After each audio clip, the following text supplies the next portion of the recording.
Now here we turn to Europe, because when you think about what has happened in Europe and how they've had an increase in cases, specifically in the UK, France, Spain, Italy, they went back to school sooner. They had indoor dining sooner, so you can kind of get an idea of what we could look like, and it's a good model to look at. And again, even though you're seeing an increase in cases, the lockdown indexes haven't changed all that much, but Google searches have changed. And it's interesting because you can predict a lot based on the way people, do their Google searches and what it is actually being searched for. So when we look at this sudden deceleration for the consumer industrial services activity, you have to think about, what are people Googling for? What do their searches look like?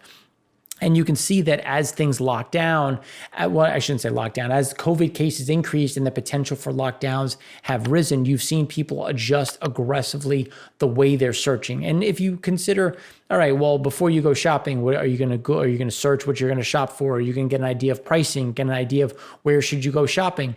And that is really pointing to the baseline issue of why the Eurozone is really starting to slow down. And these are things that are going to continue to creep up, especially as we go, not so much in September, because September has been relatively strong through the beginning. But it's really, what is October and November going to look like on a go-forward level? And it's starting to appear. And that's why we start to look at SHOPPERTRAK is just looking at the foot traffic. So if we just take UK, France, and Germany, you can see that, France started to roll over. You had the UK rolling over. Germany's been relatively flat, and there's no reason to see any difference here in terms of what their capacity is. But the UK and France are giving you an indication on how that foot traffic is starting to shift lower. And as foot traffic shifts lower, so does consumption, which means that the stores will remain full, which means that they have bigger inventory, which means they don't have to order more, which again shuts down that general supply chain in terms of moving goods through the market. So this is something to watch, because not only have Google searches gone down, but actual physical foot traffic is also starting to fall.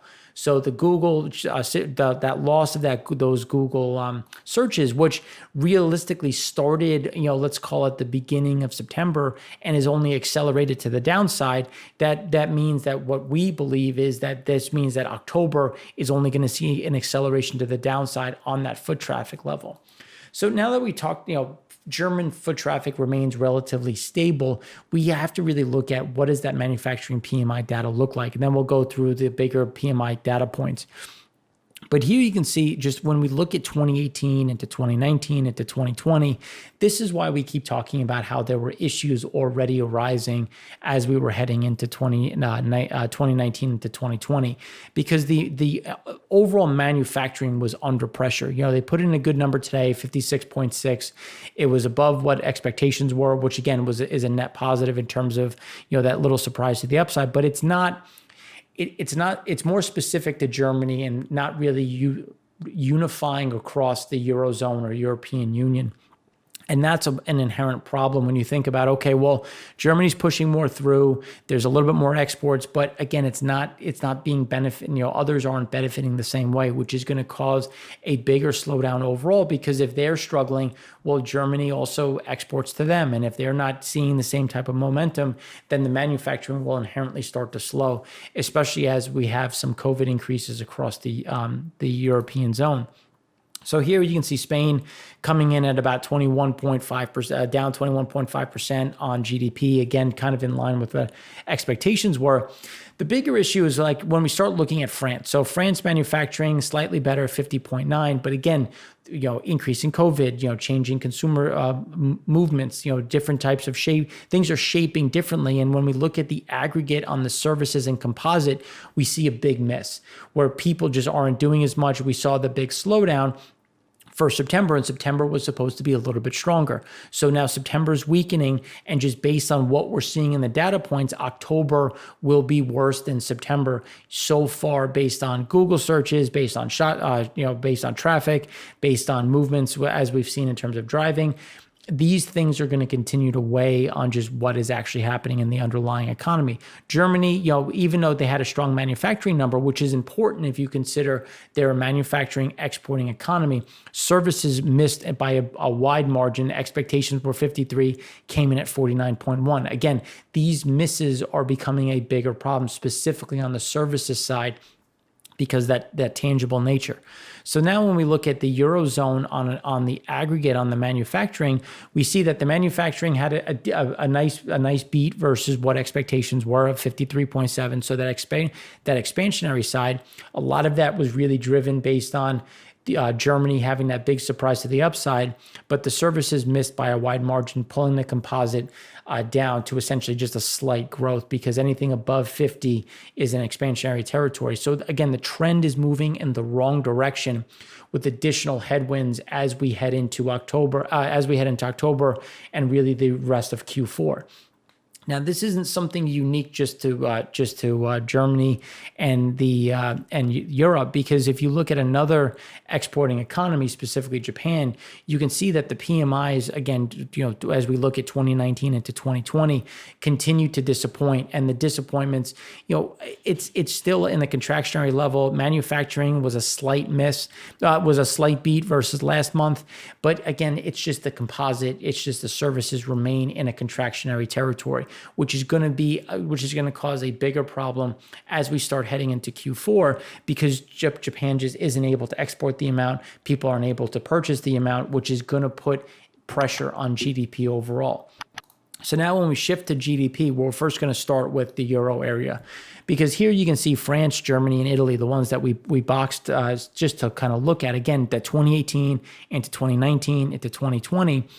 The issues were already trending in the wrong direction. And now as we go into Q4 and we start seeing things weaken up a little bit, this is going to put additional pressure, especially because they're expecting to increase. I think the shortfalls has only increased in terms of the fiscal deficit on an aggregate level to hundreds of billions of euros. Something closer to 750 billion is the expectation. Moving into that trillion is very likely, especially as we go into Q4 and numbers soften. And by numbers softening, I just mean that there's going to be less tax revenue, and you're going to try to stimulate more. So you get the wrong direction of dollar flows. But the trajectory was moving in the negative light, and here you can see the additional pressure. Now, 2020 remains fluid just because Q3 will be relatively strong, and we should see some surprises to the upside, or at least slight surprises to the upside, specifically in France and Germany. But again, Q4 is going to be a bigger problem, and and then if we think about where Q4 puts us into Q1. Again, that negative momentum will be problematic, as I don't think Q1 will be as strong as I think expectations are, just given as we have the resurgence of COVID, concerns overall, and then just the general overhang of low manufacturing, weaker exports, because just people aren't spending as much, and just the consumer inherently weak on a global level. And that's where you see the Euro area continuing to maintain, let's call it about an 8%. 8.2% decline on the GDP growth of 2020. And Spain is really the biggest driver. As we saw, they had a big miss, a big decline in Q2. Q3 won't be any different, but you can see France and Italy remain on that bottom end, which is really going to continue to pull things down. France should see a little bit of a bump. Italy is going to be, based on some of the data points that we're seeing, it's going to be a little bit weaker. But again, the expectations were coming into 2020 weren't exactly stellar for Italy. Germany's going to kind of be that backdrop of how much can they kind of carry some of the Eurozone and the Euro area. And especially as we consider what is going to happen with Brexit. Now you're seeing people leave Britain for other places to kind of protect as we get closer and closer to this British exit, in terms of what is that going to do? What are the shortfalls? How are they going to shift overall, which is going to be something remains to be seen.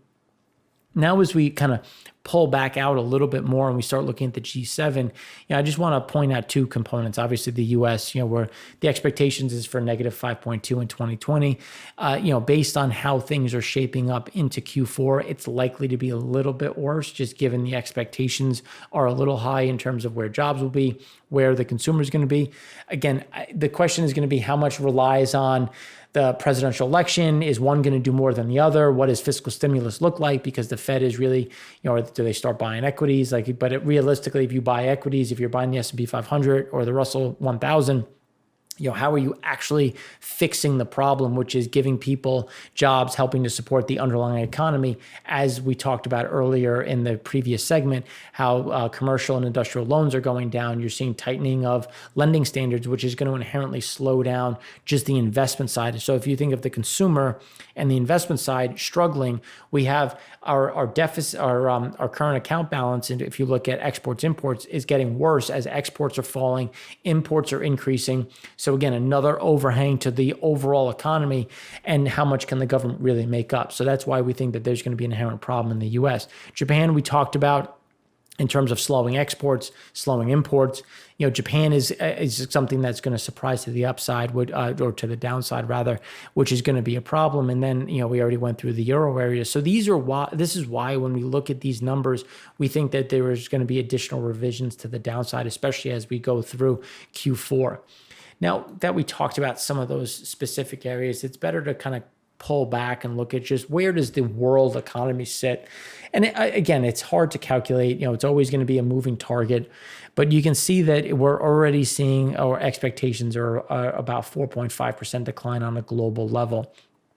China is continuing to show some growth. Again, if you want to believe it, sure. If all of these countries are experiencing some significant declines and you're an exporting nation, what does it really look like, especially because you're importing a significant amount of food because of floods, armyworms, locusts, all types of issues that is creating a bigger backdrop. You have increasing tensions with Taiwan. They technically found some sort of an agreement with India, but again, who wants to do anything during a Himalaya winter? So some of these things are going to be a problem. India remains the overhang where we think India is going to trend worse. Same with Russia. Russia's getting worse. Japan, Russia, India continue to kind of see those softness. Some of the surprises could be within Germany, where you could get German, depending on how that manufacturing PMI continues. Again, we remain inherently a little bit cautious, especially as the data starts to weaken as we head into that Q4, which is going to be a problem. But again, these are things that we're always going to be looking at. We're always going to be updating, and we're constantly looking at what is happening overall. And all of these negative moves, this impacts the way people drive, the way people consume, the way people fly, the way companies spend and invest in CapEx, which is inherently going to draw down and put additional pressure as we look at just global oil demand. And distillate is the one that we're really using as that benchmark. As distillate builds continue to increase, we get pressure across pricing. That's going to be a bigger and bigger problem, especially as we expand. And as we showed at the end in the third segment of the EIA show, looking at exports, but then looking at the global moves and how there's a global oversupply. And it really kind of starts and ends with where the GDP is going to be, because it's very closely correlated to where this sits. So thanks again for watching. We have some exciting shows coming up for the rest of the week. On Friday, we have our favorite, the primary vision Frac Spread Count. And then over the weekend, we're going to put out what we've been promising, looking at the US dollar in terms of inflation, deflation, stagflation, and what's going to happen with just the US dollar as a reserve currency. So thanks again for watching. I'm Mark Rossano, founder and CEO of C6 Capital Holdings, coming to you from Primary Vision Network.